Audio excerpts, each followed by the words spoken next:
Sixers fans, welcome back. Look, yesterday was a great win. I told you yesterday in my video that it's not time to panic because we lose game number 80 against the Toronto Raptors. Look, at this point of the season, I'm not overreacting to wins or losses, but there are a few things from yesterday's game that I want to talk about. I want to sit down and say that these are good signs that Philadelphia showed last night. Let's get in the video. Like the video, subscribe to the channel, do all that. I hate asking, but I love asking. You get it? All right, let's go. First of all, we have to start off with Joel Embiid, right? I mean, Embiid put on a 40-point, 20-rebound game. He just broke the single-season all-time NBA record since the NBA-ABA merger of 40-10 games in a season at 13. It's insane. He has been an absolute historical phenomenon this year. He has been the best scoring center of arguably all time since Will Chamberlain and Kareem. He has been insane. Now, he most likely, unless like Luka puts up 170 points and Giannis puts up like 78 in their next games, Embiid is most likely going to win the scoring champion this year. And that's incredible. It'll be the first time ever done by a center since Shaquille O'Neal in 2001. And that is just appreciate the greatness. Just be grateful for having him on our team. I think he is the closest thing to a Kobe Bryant reincarnate, and that's crazy because he's like 7'1". The step-back threes he's making, the mid-range jumpers that he takes, it's insane. The level of difficulty that he faces night in and night out is my reason why he has my vote to be MVP. But again, I am just a lowly YouTuber with no MVP vote. So basically, I mean nothing. But another 40-20 game last night, and he's done 40-20 four times in his career. Three of them have been against the Toronto Raptors. Not the Toronto Raptors, the Indiana Pacers, I'm sorry. Yeah, he was disgusting. I tweeted out yesterday, once Joel Embiid learns the one thing he can't do yet in his game, he can do everything but this one thing.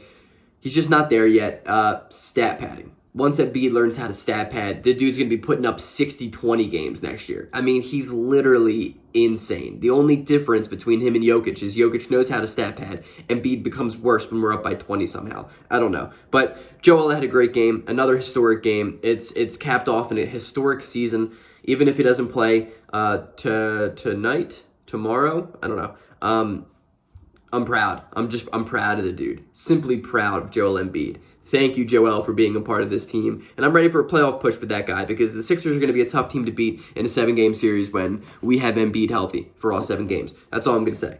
I also want to say Doc Rivers with a very rare great rotational game. He didn't hold true to his stubborn guns in the fourth quarter and late in the third. I mean, his rotations were way better deep in the fourth quarter as well. He played Paul Reed again. Paul Reed played great again. That man had an awesome day. He had 4 for 4 from the field. He had a couple of rebounds. The dude was awesome. He had like 4 steals in 7 minutes at a point. He was really good. Paul Reed is the backup center. And I think if the Sixers start Danny Green and if they play Paul Reed more, the Sixers will immediately become a much harder team to beat in the Eastern Conference. I really, really believe that, simply just for those 2 reasons.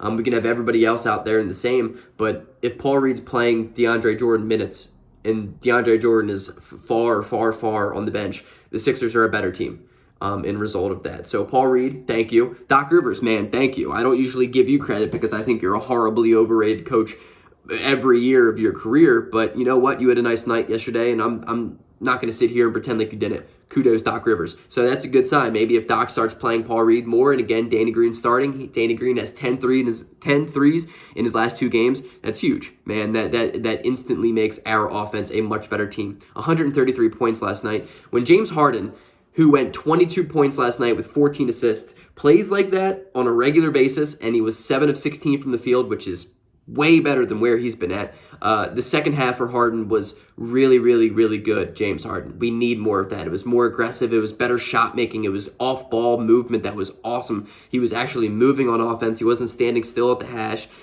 He was shooting quicker shots. He was finding guys open. His passing is always incredible. I mean, that dude's playmaking is elite. I mean, it's top 3 in the NBA. No debate. I think him and Chris Paul are the 2 best playmakers in the entire league. I don't really think that's up for a debate. I mean, maybe you could say, no, I think James Harden's the 2nd best playmaker in the entire league. So, yeah, I mean, if Harden can play at that level, still not peak Harden, still not honeymoon Harden, but close to it, 70% of it, the Sixers are a better team. I mean, we put up 133 points again last night, and that's a lot thanks to Harden just being a better shot creator, and we need that sometimes, you know what I mean?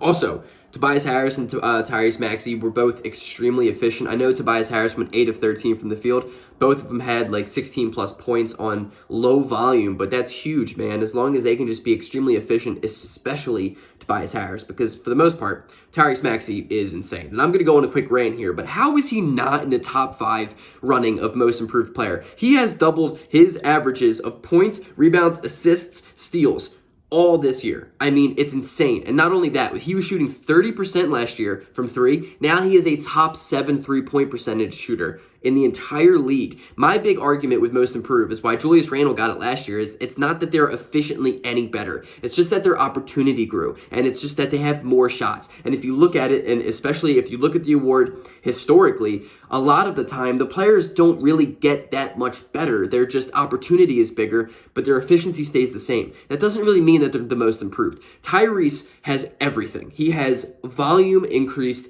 playing time increased, points and averages all increased, but on incredible efficiency. His efficiency jump has been wild. I just don't get it. And I'm not going to sit here and say that, you know, Tyrese Maxey is the most improved player, but for the fact that him not even being in the top 5 is insane to me. I really, really think that's criminal. I don't understand that at all. At all. But back to the game last night. A very, very sneaky good sign, Shake Milton. Shake Milton had 8 assists in 22 minutes off the bench last night, and that was one of the best playmaking games I've ever seen out of that man. Shake Milton is one of my favorite players in the entire NBA, but the big knock to his entire career is the lack of facilitating, his lack of playmaking for others, his lack of ability to find people headed to the basket. But last night, man, Shake was shaking.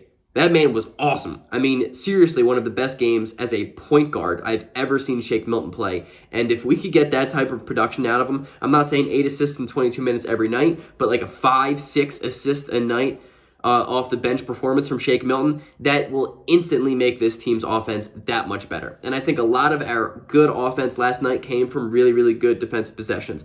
Later in the third and partially in the fourth, defense was off, but, there was some seriously good, long 6-7 minute stretches of just lockdown defense where everybody was locked in. And those are the types of things, man, that are going to make the Sixers offense flow, because if we rely too much on just trying to recover from a bad defensive possession, the Sixers offense isn't very great in motion. We're much, much better when it's free-flowing because Harden can do his thing. He can run up and down the court a little bit more.